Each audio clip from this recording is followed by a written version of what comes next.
Nous commençons notre temps de prière en nous mettant sous le regard du Seigneur. Au nom du Père, du Fils, du Saint-Esprit. Amen.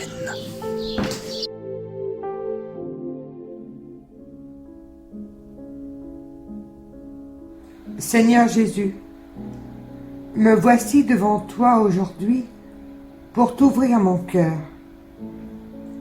Toi seul es capable de venir à mon secours. Je sais que tu peux me combler de ta bénédiction. C'est pourquoi je me remets entièrement à toi. Vois ce que je suis. Contemple mes failles et aide-moi à devenir meilleur. J'ai foi en ta promesse d'amour de ne jamais m'abandonner. Pardonne-moi, Seigneur, pour mes péchés et toutes les fois où, pensant bien agir, j'ai commis des fautes. Je me suis trompé. Souvent, lorsque je poursuis ma route aveuglément, je te laisse de côté en oubliant ton amour et ta miséricorde. De nombreuses fois, je me suis éloigné de ton amour sincère. Toi qui m'aimes sans condition, pardonne-moi pour la rancœur toujours présente en moi, pour ne pas être capable de me pardonner à moi-même le mal que j'ai causé, et pour toutes les fois où j'ai cru au mauvais sort ou des choses insensées m'ayant écarté de ta bonté. Délivre-moi, Seigneur, de toutes ces chaînes qui me font souffrir. Je crois parfois être indigne de ton pardon. Ainsi, je t'implore de semer en moi humilité, amour et confiance, et ainsi pouvoir me pardonner de m'être détourné de toi. Pardonne-moi, Seigneur, pour toutes les fautes commises à l'encontre de mes frères, pour être tombé dans le piège des commérages. Je n'ai pas su faire preuve de générosité, de solidarité et de bonté envers eux, préférant me laisser guider par la colère. Pardonne-moi pour les fois où je me suis dévalorisé, où je me suis jugé inutile dans ce monde. Purifie mon cœur et libère-moi. Je veux sentir ta présence à mes côtés et être rassuré par le pouvoir de ta croix.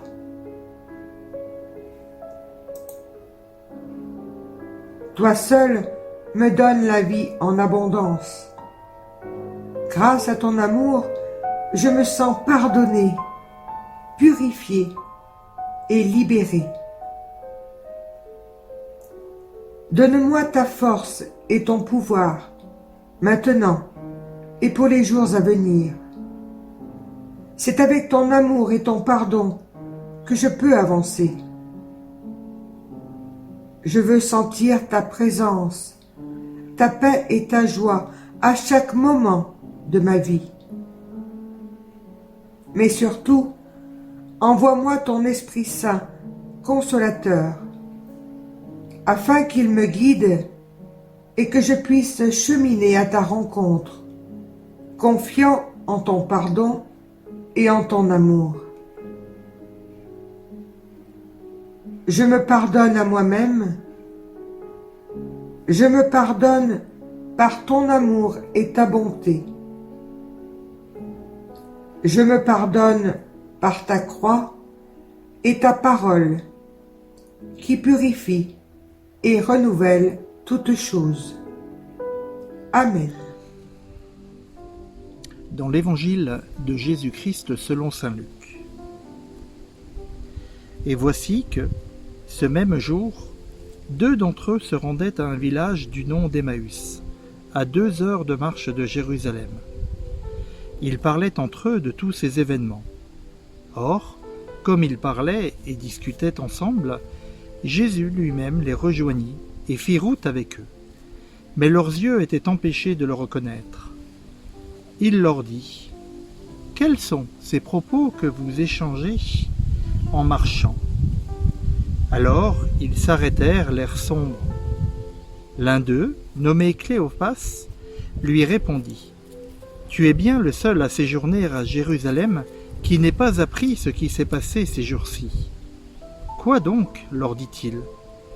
Ils lui répondirent : « Ce qui concerne Jésus de Nazareth, qui fut un prophète, puissant en action et en parole devant Dieu et devant tout le peuple. Comment nos grands prêtres et nos chefs l'ont livré pour être condamné à mort et l'ont crucifié. Et nous espérions qu'il était celui qui allait délivrer Israël. Mais en plus de tout cela, voici le 3e jour que ces faits se sont passés. Toutefois, quelques femmes qui sont des nôtres nous ont bouleversés. S'étant rendues de grand matin au tombeau, et n'ayant pas trouvé son corps, elles sont venues dire qu'elles ont eu même la vision d'anges qui le déclarèrent vivant. Quelques-uns de nos compagnons sont allés au tombeau, et ce qu'ils ont trouvé était conforme à ce que les femmes avaient dit. Mais lui, ils ne l'ont pas vu. Et lui leur dit : Esprit sans intelligence, cœur lent à croire tout ce qu'ont déclaré les prophètes.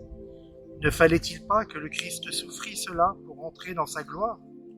Et commençant par Moïse et par tous les prophètes, il leur expliqua dans toute l'Écriture ce qui le concernait. Ils approchèrent du village où il se rendait, et lui fit mine d'aller plus loin. Ils le pressèrent en disant : Reste avec nous, car le soir vient et la journée déjà est avancée. Et il entra pour rester avec eux. Or, quand il se fut mis à table avec eux, il prit le pain, prononça la bénédiction, le rompit et le leur donna. Alors leurs yeux s'ouvrirent et ils le reconnurent. Puis il leur devint invisible. Et ils se dirent l'un à l'autre : Notre cœur ne brûlait-il pas en nous, tandis qu'il nous parlait en chemin et nous ouvrait les Écritures ? À l'instant même, ils partirent et retournèrent à Jérusalem. Ils trouvèrent réunis les 11 et leurs compagnons.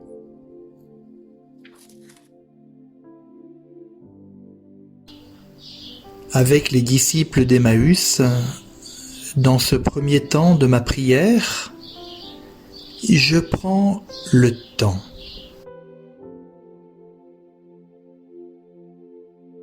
Je prends le temps de dire merci. Merci à Dieu.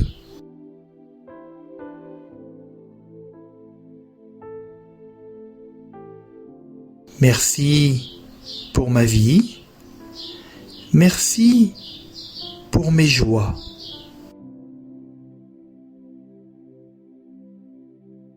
Je peux aussi prendre près de moi un stylo avec un petit carnet et j'écris dessus ce qui me paraît le plus important dans ma vie en cet instant.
Dans l'Évangile selon saint Luc. Alors, il leur dit cette parabole. Lequel d'entre vous, s'il a 100 brebis et qu'il en perde une, ne laisse pas les 99 autres dans le désert pour aller à la recherche de celle qui est perdue, jusqu'à ce qu'il l'ait retrouvée. Et quand il l'a retrouvée, il la charge tout joyeux sur ses épaules, et de retour à la maison, il réunit ses amis et ses voisins et leur dit « Réjouissez-vous avec moi, car je l'ai retrouvée, ma brebis qui était perdue. Je vous le déclare, c'est ainsi qu'il y aura de la joie dans le ciel pour un seul pécheur qui se convertit, plus que pour 99 justes qui n'ont pas besoin de conversion. »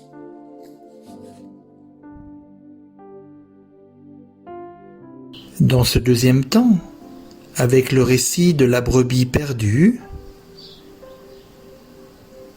je repère mes résistances, mes refus, mes fuites, mes difficultés à croire, à espérer et peut-être à faire confiance. Toujours sur mon petit carnet, j'écris quelques points importants qui reviennent ou qui sont totalement neufs.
Je désire me transformer tout entière en ta miséricorde et être ainsi un vivant reflet de toi, ô Seigneur. Que le plus grand des attributs divins, ton insondable miséricorde, passe par mon âme et mon cœur sur le prochain. Aide-moi, Seigneur, pour que mes yeux soient miséricordieux, pour que je ne soupçonne et ne juge jamais d'après les apparences extérieures, mais que je discerne la beauté dans l'âme de mon prochain et lui vienne en aide. Aide-moi, Seigneur, pour que mon oreille soit miséricordieuse, afin que je me penche sur les besoins de mon prochain et ne reste pas indifférente à ses douleurs ni à ses plaintes.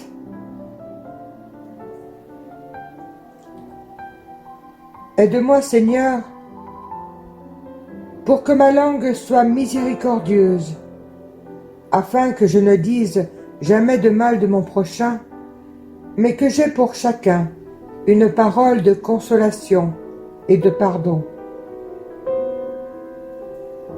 Aide-moi, Seigneur, pour que mes mains soient miséricordieuses et remplies de bonnes actions, afin que je sache faire du bien à mon prochain et prendre sur moi les tâches les plus lourdes et les plus déplaisantes. Aide-moi, Seigneur, pour que mes pieds soient miséricordieux pour me hâter au secours de mon prochain en dominant ma propre fatigue et ma lassitude. Mon véritable repos est dans le service rendu à mon prochain. Aide-moi, Seigneur, pour que mon cœur soit miséricordieux, afin que je ressente moi-même les souffrances de mon prochain. Je ne refuserai mon cœur à personne. Je fréquenterai sincèrement même ceux qui, je le sais, vont abuser de ma bonté. Et moi, je m'enfermerai dans le cœur très miséricordieux de Jésus. Je tairai mes propres souffrances. Que ta miséricorde repose en moi, ô Seigneur.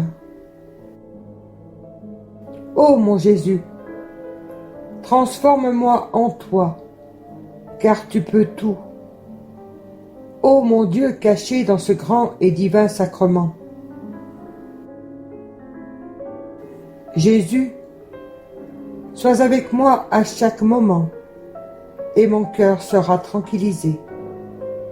Ainsi soit-il. Dans ce troisième temps, là où je me trouve, là où j'en suis, je peux revenir sur l'un des deux passages bibliques que nous avons entendus. Qu'est-ce que je retiens particulièrement sur des points où j'ai senti une consolation ou une difficulté, peut-être une résistance. Qu'est-ce qui m'a touché plus profondément encore ?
Enfin, je pose un geste de réconciliation.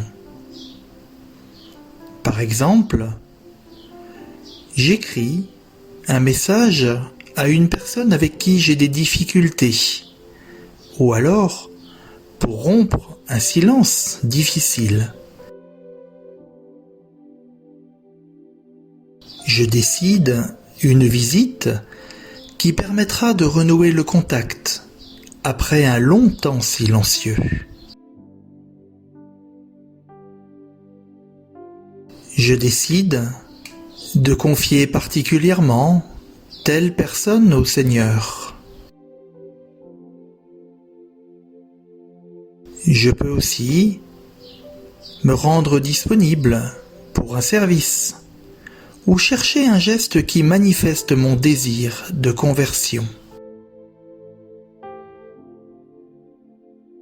Je peux choisir aussi de demander de vivre le sacrement de la réconciliation, par exemple dimanche, à l'issue de la messe.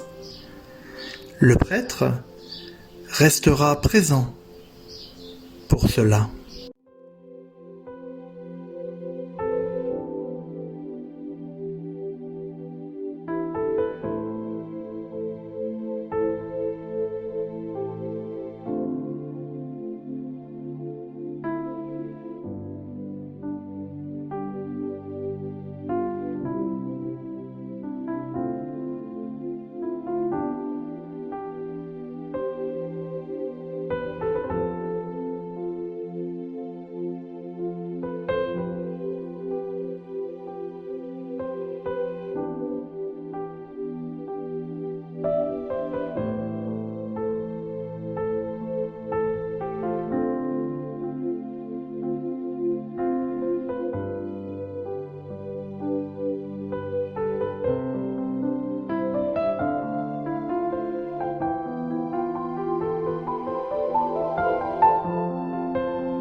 terminons notre prière avec le psaume 50, qui est à la fois un psaume de reconnaissance de mon être de pécheur, mais aussi un psaume de louange pour le pardon reçu. Pitié pour moi, Dieu, en ta bonté. En ta grande tendresse, efface mon péché. Lave-moi tout entier de mon mal et de ma faute, purifie-moi. Car mon péché, moi, je le connais. Ma faute est devant moi sans relâche. Contre toi, toi seul, j'ai péché. Ce qui est mal, à tes yeux, je l'ai fait. Pour que tu montres ta justice quand tu parles, et que paraisse ta victoire quand tu juges, vois, mauvais je suis né, pécheur, ma mère m'a conçu. Mais tu aimes la vérité au fond de l'être, dans le secret, tu m'enseignes la sagesse. Ôte mes taches, avec l'hysope, je serai pur. Lave-moi, je serai blanc comme la neige. Rends-moi le son de la joie et de la fête, qu'ils dansent, les eaux que tu broyas. Détourne ta face de mes fautes, et tout mon mal, efface-le. Dieu, crée pour moi un cœur pur. Restaure en ma poitrine un esprit ferme. Ne me repousse pas loin de ta face. Ne m'enlève pas ton esprit de sainteté. Rends-moi la joie de ton salut. Assure en moi un esprit magnanime. Aux rebelles, j'enseignerai tes voies. Vers toi reviendront les pécheurs. Affranchis-moi du sang, Dieu, Dieu de mon salut, et ma langue acclamera ta justice.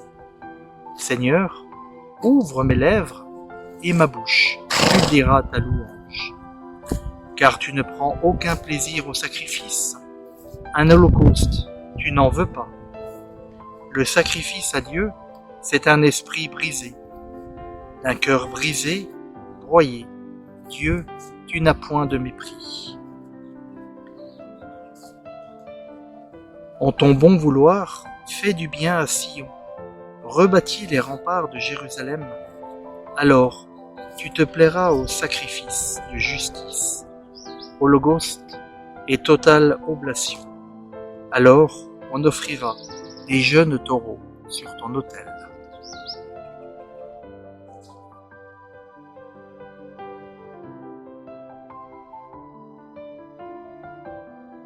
Achevons notre temps de prière en recevant la bénédiction qui vient du Seigneur. Le Seigneur soit avec vous et avec votre esprit. Que Dieu, rempli de miséricorde, tout plein d'amour, vous bénisse. Au nom du Père, du Fils et du Saint-Esprit. Amen. Allez dans la paix et dans la joie du Christ. Nous rendons grâce à Dieu.